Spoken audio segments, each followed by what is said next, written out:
저 반갑습니다. 신경진입니다. 자, 우리가 지난 시간까지 이제 경영정보 시각화 능력 필기에서 두 번째 과목인 데이터 해석 및 활용 중에서 파트 1인 데이터 이해 및 데이터 개념 및 이해 부분을 마치고, 자, 이번 시간부터 파트 2 데이터 파일 시스템에 대해서 이제 여러분들과 같이 공부를 진행하도록 할까 합니다. 그래서 여기에서는 여러분들이 기본적으로 데이터에 대한 DBMS라든지 이러한 내용들을 다루기 때문에 여러분들이 좀 알고 있는 지식들이 대다수가 나올 거예요. 그렇기 때문에 조금 빨리 내용을 좀 살펴보고 중요한 부분 짚어드리고, 그리고 나서 그런 형태로 진행을 할까 합니다. 그래서 이 과목에서 파트 2에는 크게 섹션 1 데이터 파일 시스템의 개념 및 종류를 공부할 거고요. 그 다음에 섹션 02의 데이터베이스 DB에 대한 이해를 우리가 조금 공부를 할 겁니다. 알겠죠? 그래서 이제 한번 보도록 하죠. 자, 첫 번째로 데이터 파일 시스템의 개념 및 종류입니다. 자, 파일 시스템이 뭔가요? 여러분들이 약간이라도 컴퓨터를 다 만지시지 않습니까? 그죠? 그 컴퓨터를 다 만지시는 분들은 파일 시스템에 대해서 대충은 이해하리라 생각을 합니다. 자, 컴퓨터에서, 그죠? 데이터를 저장하고 관리하는 데 있어서 사용되는 데 있어서는 소프트웨어와 하드웨어로 우리가 구성이 되죠. 그리고 운영체제는 소프트웨어입니다. 그죠? 소프트웨어인데 뭡니까? 소프트웨어면서 하드웨어적인 측면도 얘가 관리를 하죠. 그렇기 때문에 OS, 오퍼레이팅 시스템이라고 하죠. 그래서 이 OS의 핵심 구성 요소 중에 파일 시스템은 하나이며, 아마 여러분들 FAT32, NTFS 이러한 말을 들어본 적이 있을 겁니다. 그게 바로 파일 시스템입니다. 그래서 이러한 파일 시스템은 OS의 핵심 구성 요소 중에 하나고요. 데이터의 안전성과 그리고 보안을 유지하는데 상당히 중요한 역할을 합니다. 그래서 이러한 파일 시스템의 주요 기능을 우리가 한번 살펴보면, 여러분들도 잘 알고 있다시피 당연히 파일 시스템이기 때문에 파일 저장 및 조직화. 그래서 데이터 저장이라는 것은 뭐겠어요? 당연히 데이터를 여러분들이 엑셀이나 뭐 한글이나 뭐 이런 파일 형식으로 저장을 하고, 디스크, 이게 뭐 SSD가 될 수도 있고 하드디스크가 될 수도 있고 외장 하드가 될 수도 있고 여러 가지 스토리지, 저장, 그죠? 저장하는 매체 또는 다른 저장 장치에 배치를 하는 것이 우리가 데이터 저장이라고 하는 건 너무나 잘 알고, 그리고 데이터 조직화라는 것은 뭡니까? 우리가 데이터를 폴더, 다 아시죠? 그죠? 폴더 또는 디렉토리의 계층 구조로 구성하여 배치를 합니다. 그죠? 뭐 어떠한 디렉토리가 있으면 이 안에 또 다른 디렉토리가 있고, 또 다른 디렉토리가 이런 식으로 세부적으로 정리를 잘 하시는 분들은 이렇게 하지 않습니까? 그죠? 그래서 이런 것들이 전부 다 계층 구조로 되어 있다. 트리 구조, 그죠? 자, 그리고 이러한 파일 시스템에서 데이터를 접근 및 관리를 할 때는 데이터 접근을 할 수가 있어야 우리가 뭐 파일을 수정하든지 말든지 할 거 아닙니까? 그죠? 그래서 사용자 및 응용 프로그램은 파일 시스템을 통해서 저장된 데이터에 접근을 하겠죠. 그죠? 맞습니까? 예. 그리고 여러분들 파일 서칭 검색 많이 하시잖아요. 그죠? 그래서 파일의 이름이라든지 크기라든지 일자 또 뭐가 있습니까? 파일의 이름, 크기, 일자, 그리고 만든 날짜, 수정한 날짜 이런 것들을 기준으로 해서 그죠? 그리고 데이터 여기 파일의 유형, 데이터 타입, 그죠?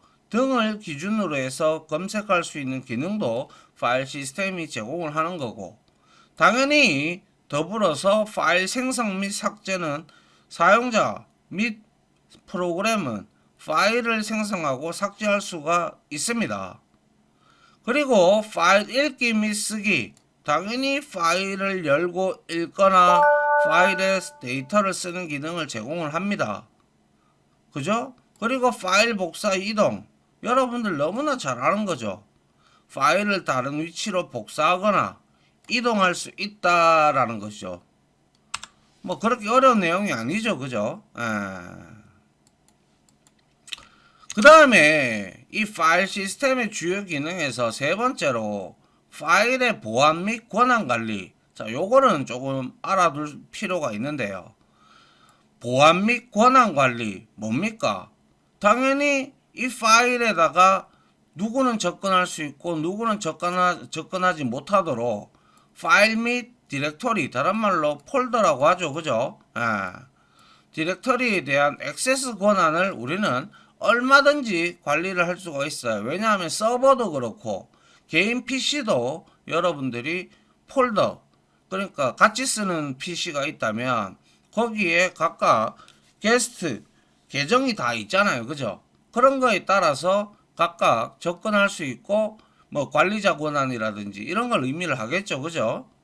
자, 더불어서 이 데이터 보안이라는 것은 당연히 파일에 대한 접근을 제어하고 중요한 데이터 손실을 방지하기 위해서 여러분들이 데이터 보안을 하는 것이죠.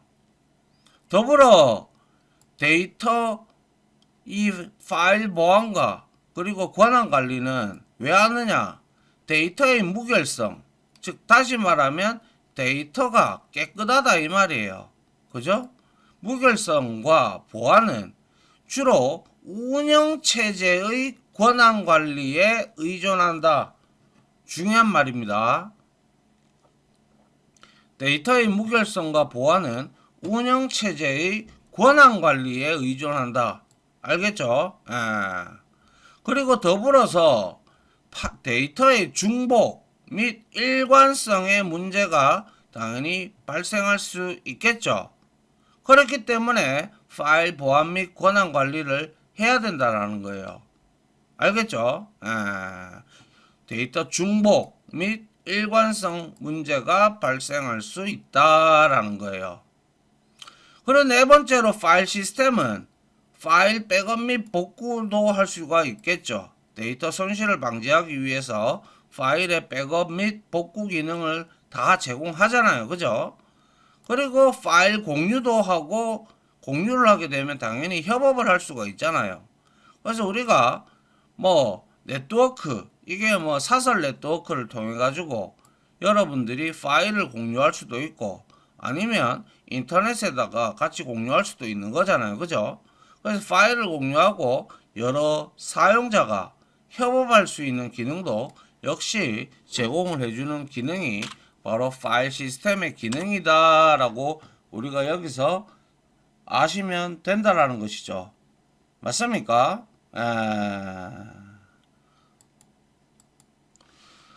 자, 그 다음은 보죠. 파일 시스템의 계층 구조입니다. 앞서 잠깐 계층 구조라는 말이 나왔죠. 첫 번째 디렉토리. 우리는 흔히 디렉토리를 폴더라고 하죠. 그죠? 그래서 새 폴더 만들기 이런 거 자주 하시잖아요. 그죠? 폴더라고도 하며 파일을 여러분들이 체계적으로 관리하기 위한 논리적인 단위입니다. 그죠? 여러분들이 뭐 예를 들어서 저 같은 경우는 이거 경영 데이터, 경영 뭡니까? 정보 시스템, 경영 정보 시각화 능력 이렇게 해놓고 여기 이 폴더 밑에다가 1장, 2장, 3장 이렇게 딱딱딱 구분을 해서 정리를 해둔단 말이에요. 여러분들도 그렇지 않습니까? 그래야 여러분들이 찾기가 쉬워지고 좋잖아요. 그죠? 그리고 체계적으로 정리가 잘 돼 있어야 된다라는 거죠.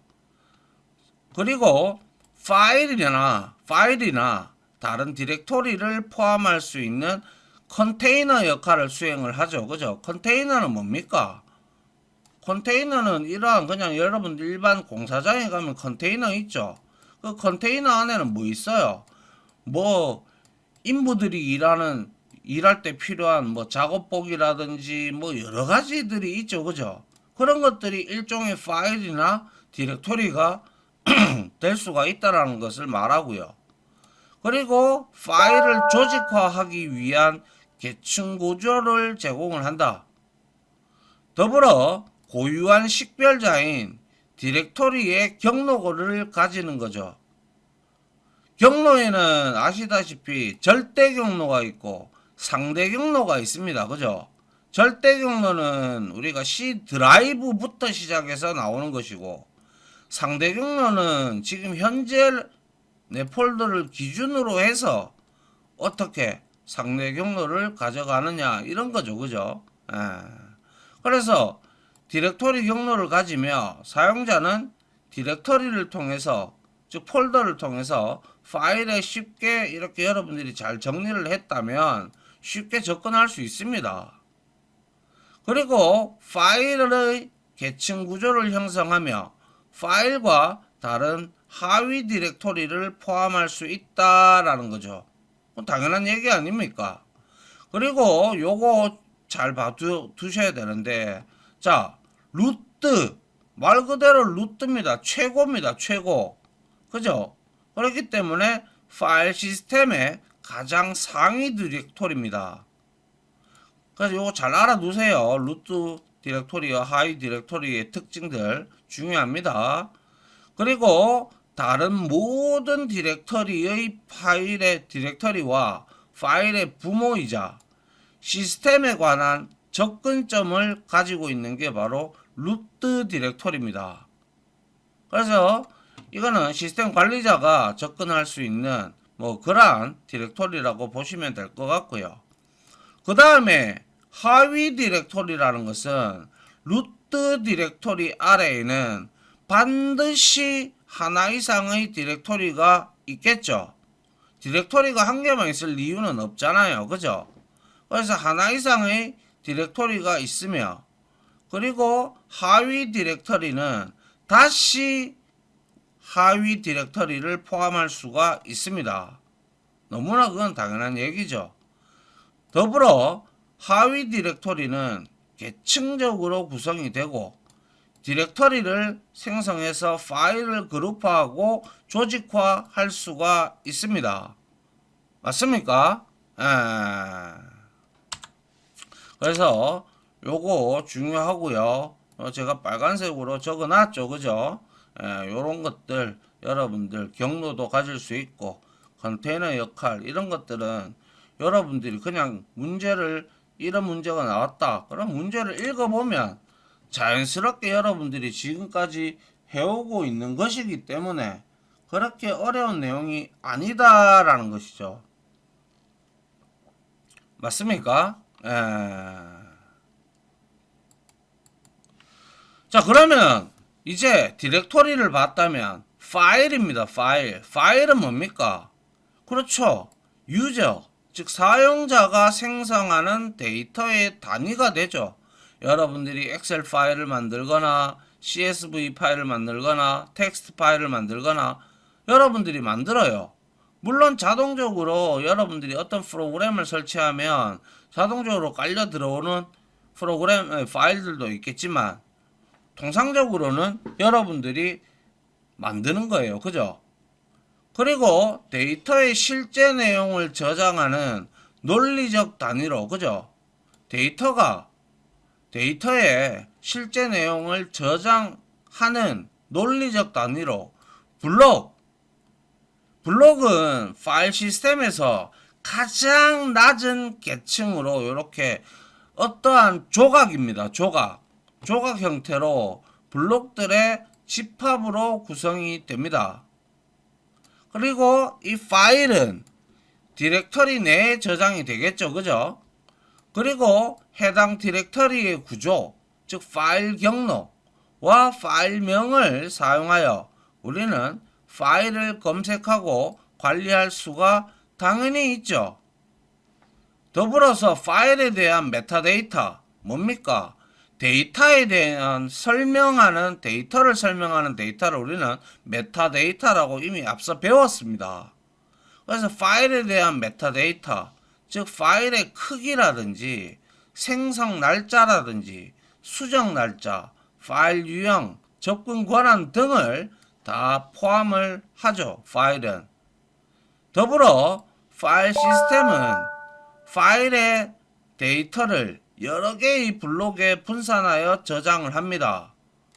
그리고 파일의 메타데이터는 특정 블록에 저장되거나 혹은 파일 시스템의 다른 영역에도 저장이 될 수가 있습니다. 자, 그 다음에 블록. 말씀드렸다시피 파일 시스템의 가장 낮은 계층입니다.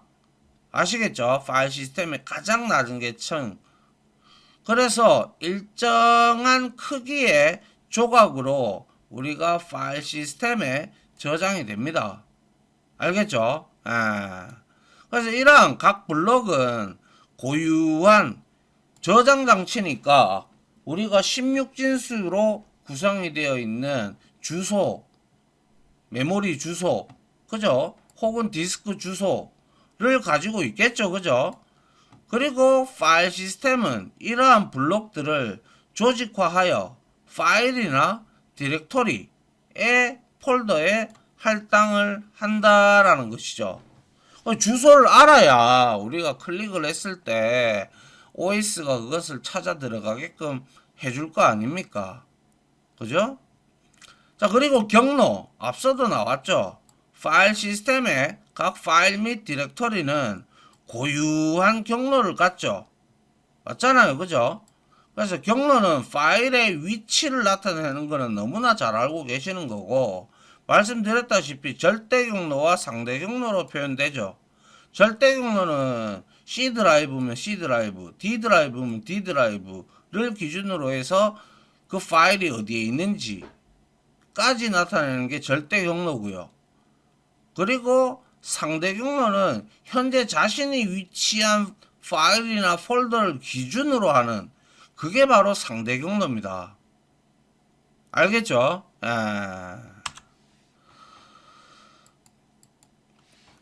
자, 그리고 이제 파일 시스템의 구성 요소를 한번 보죠. 이것도 앞에서 했던 건데 정리를 좀 합시다. 파일은 말 그대로 데이터의 논리적인 단위입니다. 디렉터리, 폴더, 이거는 파일을 우리가 체계적으로 관리하기 위한 논리적인 단위라는 거, 물리적인 단위가 아니라는 거예요. 물리적인 단위는 하드디스크 자체를 물리적인 단위라고 하죠. 그렇기 때문에 이거는 논리적인 단위입니다. 그리고 파일 관리 시스템이 있는데 이건 당연히 파일과 디렉터리를 관리하는 시스템을 의미를 하고요. 더불어 저장 매체, 그냥 데이터를 저장하는 물리적인 장치, 말씀드렸다시피 물리적인 장치는 하드디스크라든지 SSD, USB, 클라우드, 그죠? 너무나 잘 알고 있는 내용들입니다. 자, 그 다음에 중요한 내용이 나오는데요. 제가 파일 시스템의 종류에 대해서 잠깐 언급드렸죠. 자, 로컬 파일 시스템이 있는데요. 이 로컬이라는 거는 여러분들의 개인의 PC 혹은 서버 그 자체 내에 있는 그것을 의미를 합니다. 로컬이기 때문에. 그죠? 그래서 로컬 파일 시스템은 지금 현재는 전부 다 NTFS를 사용을 해요. 그래서 여기에 나와 있는 네 가지의 파일 시스템의 로컬 파일 시스템의 종류 상당히 중요합니다. 반드시 알고 계셔야 돼요. NTFS New Technology File System, 이거는 MS사 윈도우에서 사용되는 파일 시스템입니다. 그래서 제일 처음에 우리가 FAT, 그 다음에 FAT 16, FAT 32, 그리고 NTFS, 이러한 형태로 우리가 발전해 왔었는데, 지금 현재는 윈도우는 NTFS 마이크로소프트 윈도우에서 사용되는 파일 시스템을 의미를 하고요. 그리고 Extended File System 4라고 해서 EXT4, 이거는 리눅스 아시죠? 그죠? 리눅스에서 사용되는 파일 시스템을 의미합니다. 알겠죠? 그리고 APFS 뭐겠어요? 애플 파일 시스템입니다. 그래서 이거는 애플의 최신 운영체제에서 사용되는 파일 시스템을 의미를 하고요. 그리고 FAT32가 있다라고 했죠. 파일 allocation, 이거는 할당하다라는 거예요. 파일 allocation 테이블. 그래서 이거는 통상적으로 이동식 저장 장치, 즉 USB라든지 외장 하드라든지. 그래서 예전에는 그랬습니다. 그 자동차면 자동차, 뭐 이런데 USB 꼽는 데 있죠, 그죠? 그런 데서 이 파일 시스템이 틀리면 뭡니까? NTFS로 만들어서 우리가 들고 가서, 예전에는 그랬습니다. 들고 가서 거기다가 꽂고 음악을 틀면 안 나와요. 그런데 FAT32로 변경을 해서 차량용에다가 이동식 저장 장치이기 때문에 이거를 꼽으면 노래가 재생이 되고 그랬었습니다. 그래서 이러한 로컬 파일 시스템의 종류, NTFS, Extended File System 4, EXT4, APFS, 애플 파일 시스템, FAT32, File Allocation Table 32, 이 네 가지에 대한 내용 반드시 알고 있어야 됩니다. 알겠죠? 자, 이게 바로 로컬 파일 시스템이라면 당연히 두 번째로 분산 파일 시스템도 있겠죠. 이건 뭐겠어요? 당연히 여러 서버나 장치에 데이터를 분산해서 저장을 하며 대용량 데이터를 효과적으로 관리는 할 수 있으나 비용적으로는 상당히 로컬 파일 시스템에 비해서 높겠죠. 여러 군데에 떨어져 있으니까 여러 군데에 관리 비용도 들어갈 거고, 그리고 하드웨어 비용도 들어갈 거니까 말이죠. 그래서 예를 들면 하드웁, 이거는 하드웁 디스트리뷰트 파일 시스템에서 빅데이터를 분석하는 관리 기술입니다.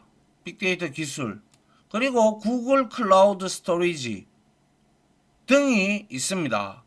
그죠? 구글 클라우드는 당연히 우리가 서버가 여러 군데, 구글 서버에 우리가 파일을 저장을 할 때 쓰잖아요. 그죠? 그리고 세 번째로 네트워크 파일 시스템이 있는데, 이거는 당연히 여러 컴퓨터 간에 파일을 공유하고 액세스하기 위해서 네트워크를 통해서 사용되는 파일 시스템을 의미를 하는 것이 바로 네트워크 파일 시스템이죠. 자, 그래서 여기에서 중요한 거 이거 그리고 이거, 그죠? 중요합니다. 알겠죠? 자, 그 다음 한번 볼게요. 자, 이번에는 데이터베이스 관리 시스템, 즉 DBMS, 데이터베이스 매니지먼트 시스템이라고 하죠. 그래서 여기에는 우리가 흔히 쓰고 있는 뭡니까? 오라클이라든지 그리고 MySQL이라든지 이런 것들을 의미를 하죠.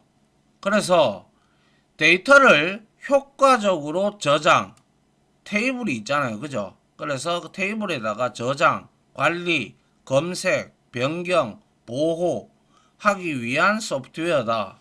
그래서 데이터의 안전성과 무결성, 그리고 일관성, 보안을 유지하고 데이터를 가치 있는 정보로 변환하는데 DBMS는 어떤 회사라도 다 사용합니다. 물론 그것을 임대로 맡겨가지고 쓰는 곳도 있고 자체로 개발을 해서 자체적으로 서버를 들고 있는 회사들도 부지기수고요. 그래서 이러한 데이터베이스라는 게 뭐냐면 데이터베이스는 구조화된 데이터의 집합이죠. 그죠? 예.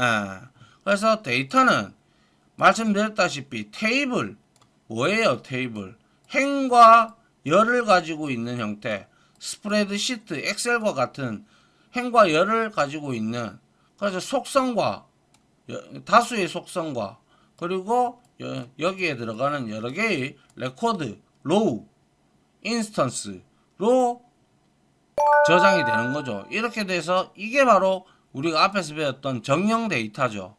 그죠? 그래서 테이블 형태로 조직이 되며 각 테이블은 행과 열로 구성된다라고 말씀을 드렸고요. 그리고 이러한 데이터베이스의 기능은 당연히 이렇게 구조화된 거기 때문에 데이터를 체계적으로 저장을 하고 쉽게 접근 및 검색할 수 있도록 한다. 자, 이렇게 우리가 접근 및 검색을 DB에서 접근을 하려면 SQL이라는 Structured Query Language 데이터 지리어를 이용을 해서 우리가 사용을 해서 접근을 하고 셀렉트를 통해서 검색도 할 수가 있고 웨어 조건 SQL을 좀 공부하신 분들은 다 알아듣죠. 그죠? 더불어 정보의 중복을 최소화하고 데이터의 무결성을 유지하는 데 중요하다. 자, 이거는 정보의 중복을 우리가 최소한으로 가져가려면 그러면 테이블에서 대표할 수 있는 프라이머리 키, 기본 키가 있어야 됩니다. 아니면 유니크 키가 있습니다. 물론 뒤에 나옵니다. 그래서 기본 키를 가지고 있으면 우리가 기본 키를 설정을 하면 테이블을 만들 때 그러면 정보의 그러한 레코드들의 중복을 막고 그리고 데이터의 무결성, 깨끗한 거 그러니까 중복되지 않고 아주 신성한 것으로 유지하는데 우리가 중요하다라는 것이고 이게 바로 데이터베이스예요. 그런데 데이터베이스 관리 시스템은 DBMS 여기에 뭐가 붙었어요? 매니지먼트 시스템이 붙었어요. 관리 시스템이라고. 그래서 정의는 말 그대로 DBMS는 데이터베이스 하고 그리고 데이터베이스를 사용하는 사용자 또는 응용 프로그램 우리가 일반적으로 프로그램이 있죠. 그죠? 웹 프로그래밍이든 게임 프로그래밍이든 뭐든 간에 있단 말이에요. 그러면 그런 데이터들은 전부 다 응용 프로그램이에요. 그죠? 그러면 그쪽에서 발생되는 데이터를 어디에? 데이터베이스에 저장을 해야 될 거 아니에요. 그죠? 그래서 그런 것들을 다 관리해주는, 즉, 인터페이스 역할을 하는 소프트웨어 시스템이라는 거예요. 그래서 DB하고 DBMS는 달라요. 알겠죠? 그래서 이러한 데이터베이스 관리 시스템의 기능은 데이터를 생성을 할 수도 있고 이게 바로 인서트, 검색, 셀렉트, 업데이트, 수정 그리고 관리를 담당한다. 역시 이것도 마찬가지로 데이터베이스 관리 시스템이기 때문에 데이터의 무결성과 보안을 유지하며 동시에 여러 사용자들이 데이터베이스 접근을 관리를 한다. 그래서 동시에